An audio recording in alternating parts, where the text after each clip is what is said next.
24. Kun tug'di Alining o'gdilmishni chaqirtqanligi aytiladi. Ali Oytoldining motamini o'tkazdi. O'g'lini chaqirtib, uningga pand nasihat qildi. Aytdi: "Ey o'g'il, ortiq g'am qilma. G'am qayg'u kessa, oxirida shod xo'ramlik keladi.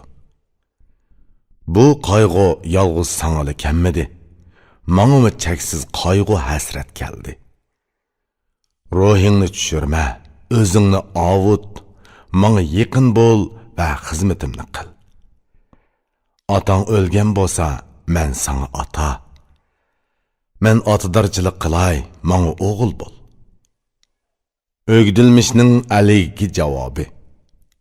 O'gdilmish yer updi va aytdi: "Ali, el boshqurib uzun yil yashag'in. Men yetishtirgan quling va sening xizmatkoring. Ali uchun mening jenim pido bo'lsin. Atamning jenimi Ali uchun pido bo'ldi. Tangri bu qulnimi sana pido qilsin." O'g'il otasining xetini chiqardi.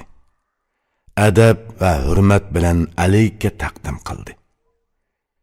Ali xatni oldi va ichib o'qidi. So'zlarini tushundi va "Ey esit zirak" dedi.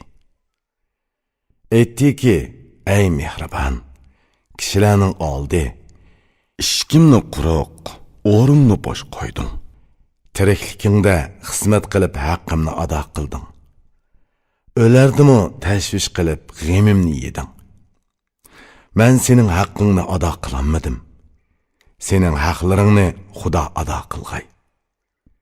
Men sendan bugun qanchalik so'yingan bo'lsam, sanamo Xudo minglarcha so'yinch va baxt ato qilsin."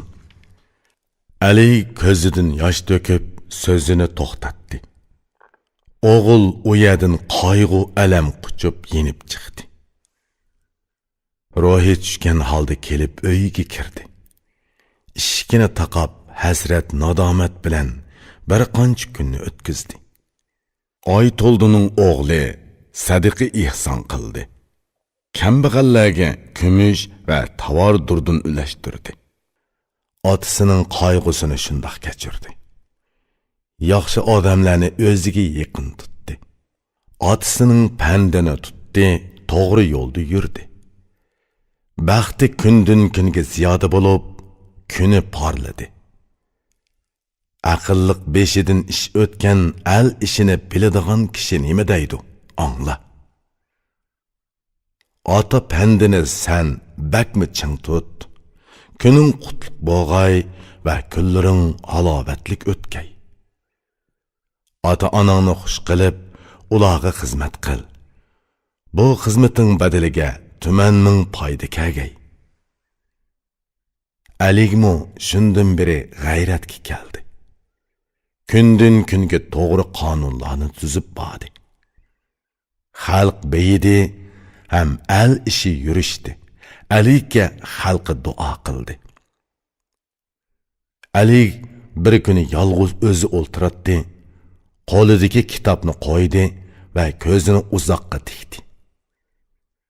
Aqli chigildi, ko'ngli hech nimani tushunmadi. So'ramoqchi bo'ldi, lekin hech kim tepilmadi.